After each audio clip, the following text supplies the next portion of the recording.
Hello, I'm Dale Lee, WVEA President, and welcome to our video update on the evaluation bill. The bill currently moving in the legislature is House Bill 4236. The bill was discussed in Governor Tomlin's State of the State address and was introduced on his behalf.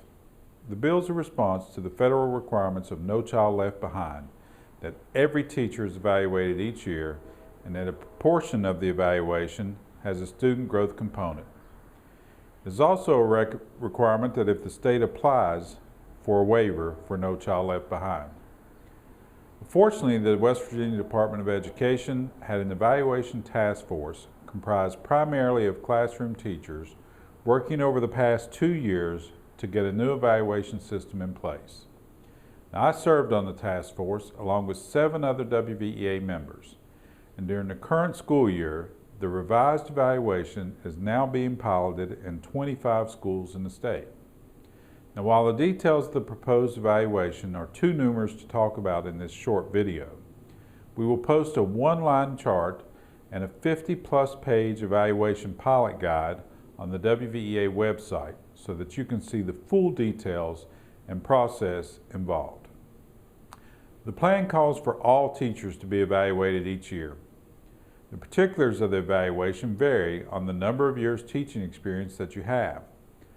The Educator Evaluation Pilot offers educators 3 progressions to demonstrate the high level of performance, and those are initial, intermediate, and advanced. The initial progression provides educators multiple opportunities to demonstrate what they know and do best during the first 3 years of their professional teaching careers.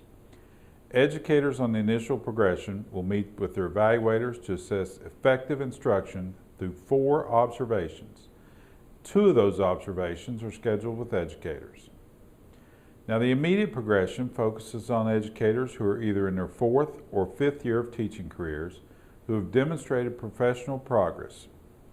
Evaluators in this progression will collect professional teaching performance data through evidence submissions and 2 observations, and 1 of the 2 observations is scheduled with educators.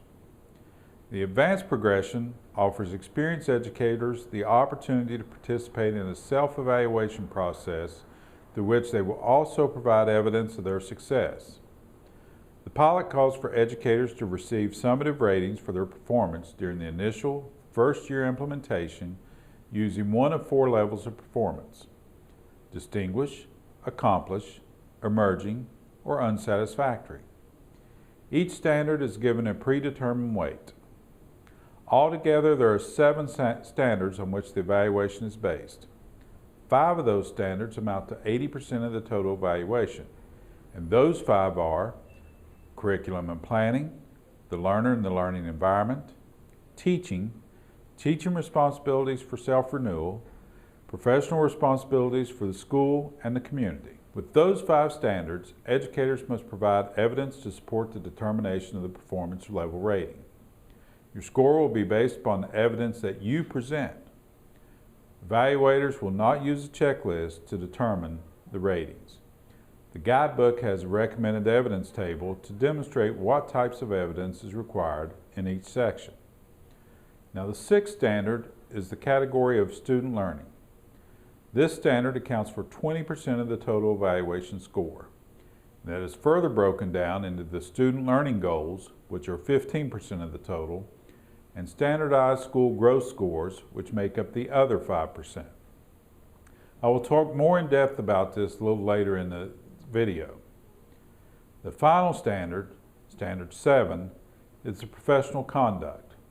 Now, it's a requirement for all employees and would only be necessary to include in the evaluation in the event an educator is not adhering to the performance standards.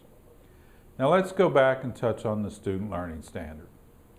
Educators must present specific evidence of the student's progress in learning through multiple measures as part of this standard. Educators in all 3 progressions must set at least 2 student learning goals and collect evidence from multiple measures to validate student learning progress. Each student learning goal is specific to the educator's unique context. All evidence for the student learning performance standard meet 3 criteria that are based on federal requirements, and those are 2 data points, rigorous assessments, and comparable across classrooms.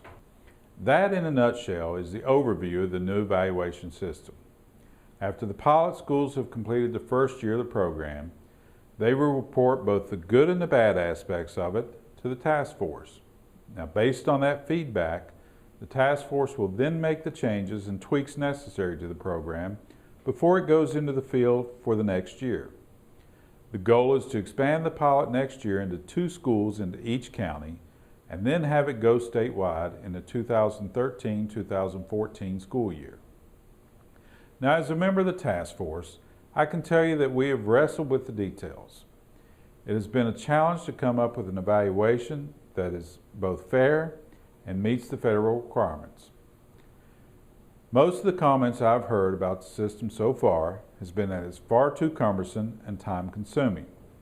So we're looking at ways to streamline this process and move much of the requirements online. Now, even with the passage of the evaluation bill, this session, we're still going to work to make this process better. Take a few minutes to look over the online resources that we have posted at the WVEA website. And if you have questions, give me a call. Thanks for listening. Have a great week. And as always, thanks for all you do for the students of West Virginia.